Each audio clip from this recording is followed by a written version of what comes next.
এই মুহূৰ্তত চৰকাৰী কৰ্মচাৰীসকলৰ বাবে আহিছে অতি গুৰুত্বপূৰ্ণ খবৰ। এইবাৰ সকলো চৰকাৰী কৰ্মচাৰীৰ বাবে গুৰুত্বপূৰ্ণ জাননী প্ৰকাশ পাইছে। লাখ লাখ চৰকাৰী কৰ্মচাৰীয়ে নাম পঞ্জীয়ন কৰিব লাগিব আৰু মাহে এটা মাচুল দিব লাগিব। কৰ্মচাৰীৰ লগতে পেঞ্চনাৰসকলৰ বাবে এইবাৰ জাননী আহিছে। সবিশেষ আপোনালোকক জনাই দিব বিচাৰিছোঁ। ভিডিঅ'টো প্ৰথমৰ পৰা শেষলৈকে চাই থাকিব। এই নটিচখন প্ৰকাশ পাইছে government of Assam medical education and research department পৰা। ইয়াত উল্লেখ কৰিছে যে মুখ্যমন্ত্ৰী লোকসেৱক আৰোগ্য যোজনাৰ অধীনত মেডিকেল ৰিইম্বাৰ্চমেণ্টৰ বাবে চৰকাৰী কৰ্মচাৰী আৰু পেঞ্চনাৰসকলৰ তেওঁলোকৰ ডিপেণ্ডেণ্টসকলৰ তথ্য দিব লাগে এটা IT পৰ্টেলৰ জৰিয়তে। আৰু ইয়াত এটা মাহিলী মাচুল আপোনালোকে দিব লাগিব।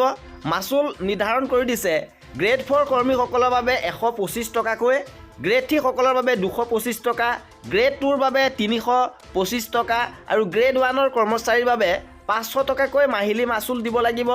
আৰু পেঞ্চনাৰসকলৰ বাবে উল্লেখ কৰিছে যে তেওঁলোকে এনুৱেলি দিব পাৰে নাইবা ওৱান টাইম ছাবস্ক্ৰিপশ্যন ল'ব পাৰে, যিটো 10 বছৰৰ বাবে থাকিব। লগতে বাকী চৰকাৰী কৰ্মচাৰীসকলৰ ৰেগুলাৰ কৰ্মচাৰীসকলৰ তেওঁলোকৰ ফিন আছাম পৰ্টেলৰ জৰিয়তে এইটো ডিডাক্ট কৰা হ'ব। ইয়াৰ বাবে তেওঁলোকে ব্যৱস্থা গ্ৰহণ কৰিব যে ফিন আছামত আপোনালোকৰ চেলাৰীৰ পৰা এই মাচুলটো কাটি ৰাখিব।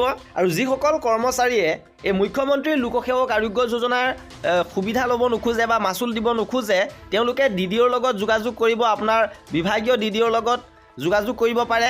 আৰু ইয়াৰ বাবে পৰ্টেলটো মুকলি কৰিছে mmlsay.assam.gov.in। এই পৰ্টেলৰ জৰিয়তে আপোনালোকে পান নাম্বাৰ, পান নাম্বাৰ নাইবা GPF নাম্বাৰ দি আপোনালোকে লগ ইন কৰিব পাৰিব, ৰেজিষ্টাৰ কৰিব পাৰিব।